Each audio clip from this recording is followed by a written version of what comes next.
Hello everybody, this is Ben for the Blue Monday podcast. A little bit deflated because I have just witnessed Ipswich Town 1, Bristol City 3. So, it looked like it was going to be an unchanged team from Tuesday night. It's an amazing 5-2 win over Sunderland, but apparently in the warm-up injured Tom Adeyemi. So your team read Bart in goal, Iorfa right back, Spencer Chambers centre backs, Knudsen left back, Nydam and Skews in central midfield, Selina, Waghorn and McGoldrick off Garner. Bristol City lining up with a pretty straight 4-4-2 against us, and immediately, so annoying, before anything could settle, Bristol City take the lead after like 2 minutes. Deju breaks away past McGoldrick. Iorfa kind of tackles, they get a lucky break, it's picked up down the right. Patterson lays it back to Brownhill. I need to watch this back because either Bart didn't see it, it takes a deflection, or it's a very clever swing your shoulders and flip it in the other corner finish, because he looked like he was wrong-footed and kind of moved across in slow motion to save it. So the pattern for the first half emerges with Bristol City pressing very well and playing on the counter-attack. Deju, another good run, excellent last man tackle by Chambers. They were very physically good, very pacey, and 3 or 4 of them could dribble. Our 2 centre-halves, Chambers and Spence, didn't enjoy playing against Reed, Deju, Patterson, O'Dowda. Those 4 caused a lot of trouble. Knudsen, Selina robbed, another counter-attack, this one for Reed, he gets well blocked out. Knudsen makes a professional foul on O'Dowda to stop another one. 20 minutes in and Bristol City well on top. Reed beats Chambers easily in the box, he's on his left foot, smashes it against the crossbar, could have been 2-0. Their first quarter of the game, Bristol City well on top. But then Ipswich come into it now for the kind of next part of the first half. Skews with a good press and it bounces through to Garner. He's going through, doesn't quite have the pace to take it on, and he's on his left foot. If he'd have been on his right foot, he would have taken on the shot from the edge of the box, I suspect, but couldn't get a good enough shot off. It gets blocked out. Waghorn robs Brian in the corner, he cuts it back, skews him with the left foot, but feature again from Bristol City. They blocked everything, they closed us down well. Excellent link up from McGoldrick and Garner. Selina with a low diagonal kind of zipping shot, not far right. Brian takes a booking here, we're doing well down the right. But then up the other end, Patterson has 2 chances in succession. And then they go 2-0 up, killer. Break down the left-hand side. Initially, it's a good tackle from Knudsen.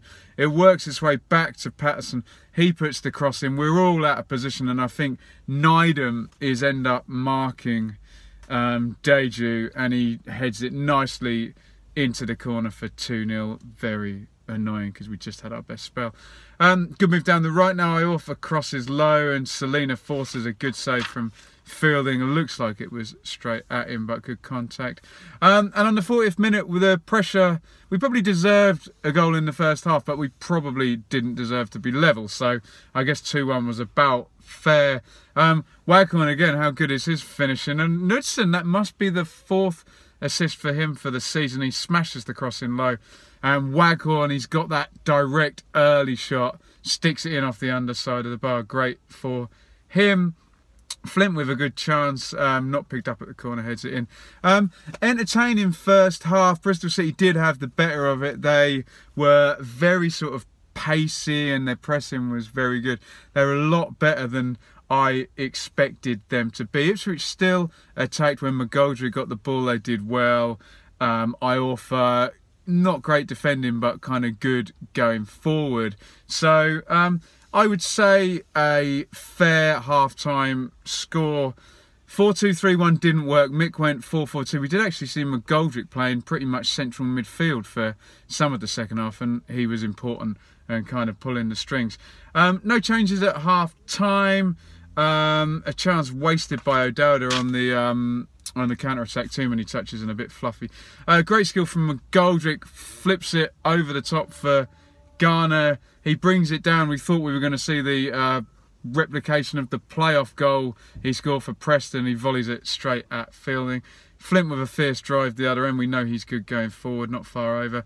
Webster comes back in for Iorfa. He was having a tough time down his side. Sears comes in for Selena, so it's still a 4-4-2, and we're back to this business of kind of 4 forwards on at this point. Sears is left, McGoldrick is right.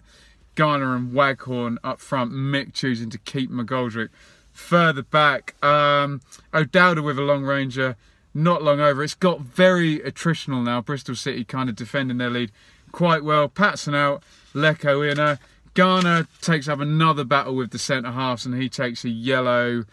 The twin towers of Flint and Baker were pretty good, I'd say. And then on the 82nd minute, the killer goal, really annoying one. Bristol City force a corner, cleared to the edge of the box.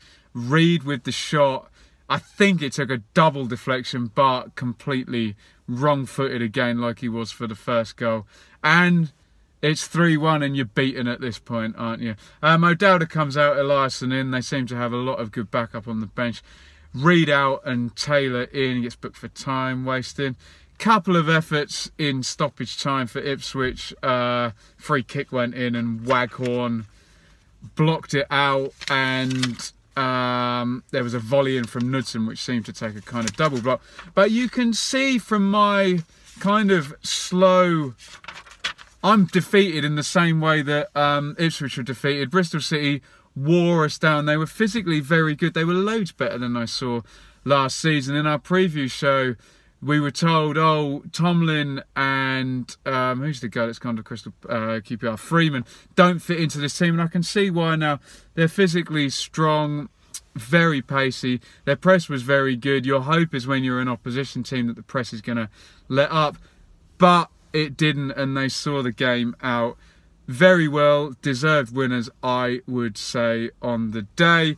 In terms of Ipswich, but I don't know about that first goal. I need to watch it back, but didn't have too much bother with the other two. He looked a bit shaky, but I think on the clearances, I think perhaps that was just due to the sheer amount of pressure that was being put on him. Iorfa didn't have his best game, and alarmingly for him, Webster came in and we saw this back four of Chambers and Webster, centre half, Knudsen and Spence as the right back. Is that going to be Mick's actual first choice back four? Obviously, we like the fact that we own all 4 of those players. Is there enough dynamism and pace in there? Let me know what you think in the comments. Chambers looks shaky today. Spence, I think they just got roughed up by the press and weren't allowed to play. That's all I'll say. Knudsen, fair dues. He got another assist, although you would say some action, I think, down his side as well. In the centre midfield, Skewes and Nydam, I didn't think they got badly overrun. I'd like to single Nydam out because he's very, very young, and that would have been a hard game, and I think he played well. He's not the physical force that Adeyemi is, but he does actually use the ball better. Skewes has played well the past month, and I would say he did not have a bad game. McGoldrick was the one pulling all the strings. I would say he was probably our best player again today. Selena found it tough. He's a very, very dangerous player, but appears to need kind of 5 yards space around him to actually play. But he still got a couple of shots off and looked dangerous. Waghorn, well, he gets goals. What more can you say? Stuck another one in today. You put the numbers on the board, you know, great for him. Garner, not his most effective today, but against Baker and Flint are big and strong, and they had very good protection from the press in front of them. I'm a bit deflated, as you can see.